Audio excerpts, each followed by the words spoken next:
Welcome to the program. The BBC has new evidence that China is building a vast network of internment camps for its Muslim population.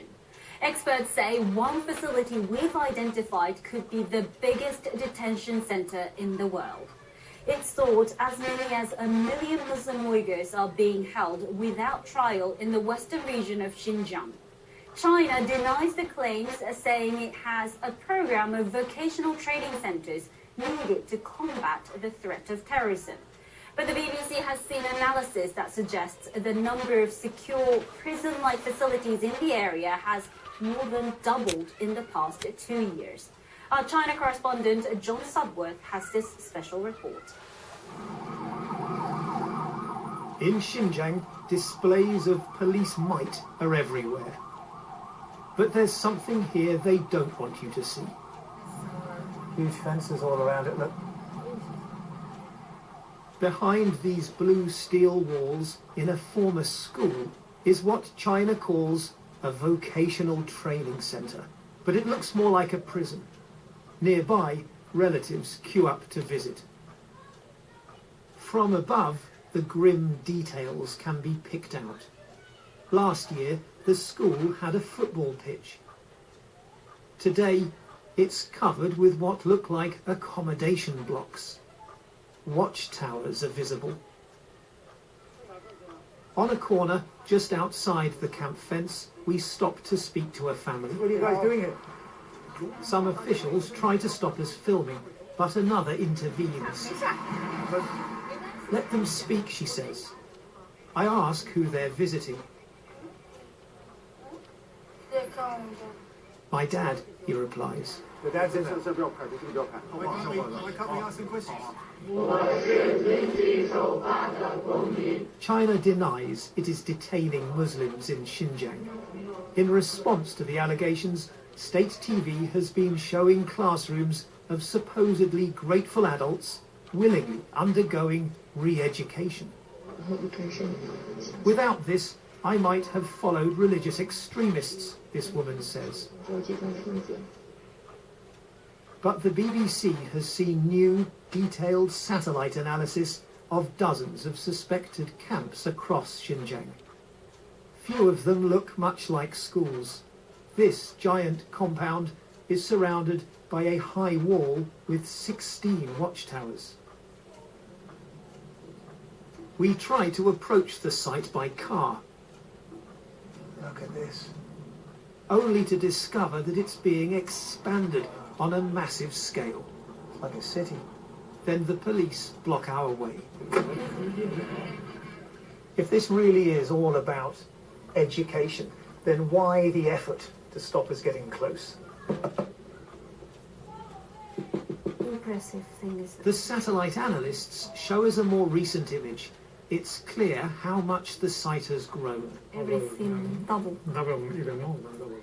But the team is able to show that this one camp is part of something much bigger by identifying many other similar secure facilities right across Xinjiang.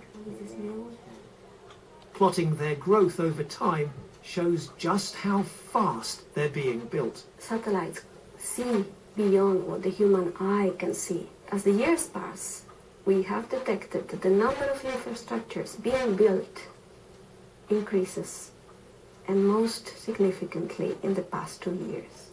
And prison design experts tell us this could now be one of the biggest detention facilities in the world, holding 11,000 inmates at the very least. Xinjiang's main Muslim minority are known as the Uyghurs. Now many of their homes are locked and deserted. Sinister official notices on the doors say the missing are being looked after.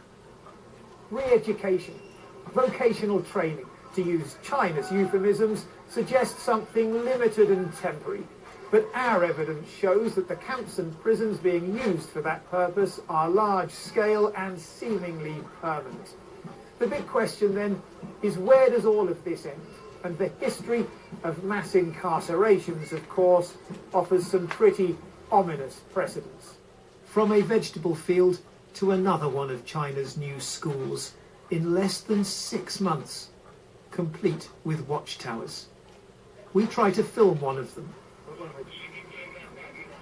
But once again, while trying to get to the truth, we're asked to leave. John Sudworth, BBC News, Xinjiang.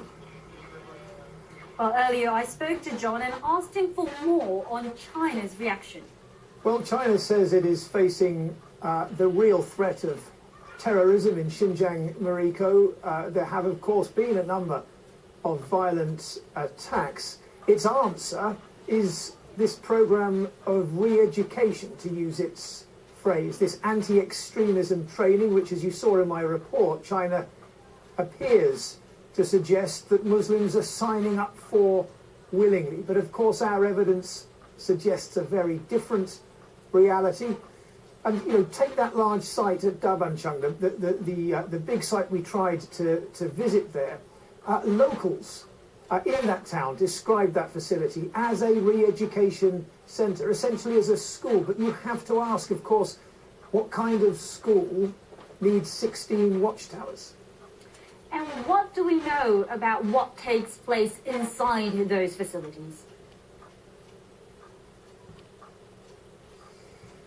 Well, there have been some accounts from people, mostly those who left in the early days of this system, believed to have begun around 2015. Some of those have been able to leave Xinjiang, to leave China, and those accounts have been published. Some of those interviews have been heard, and the kind of things they describe is a program of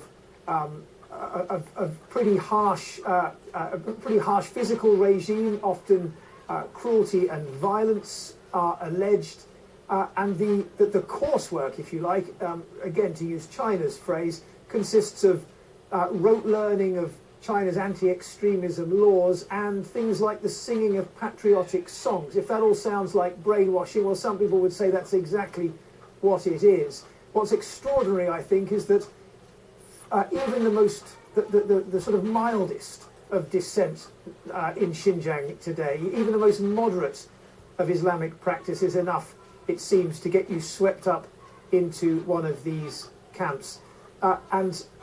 We have a second of these reports later this week, in which we will be speaking ourselves to some of those who have been in the camps, as well as to Uyghurs living outside of China, who say that their own families are being swept up into this giant system of mass incarceration.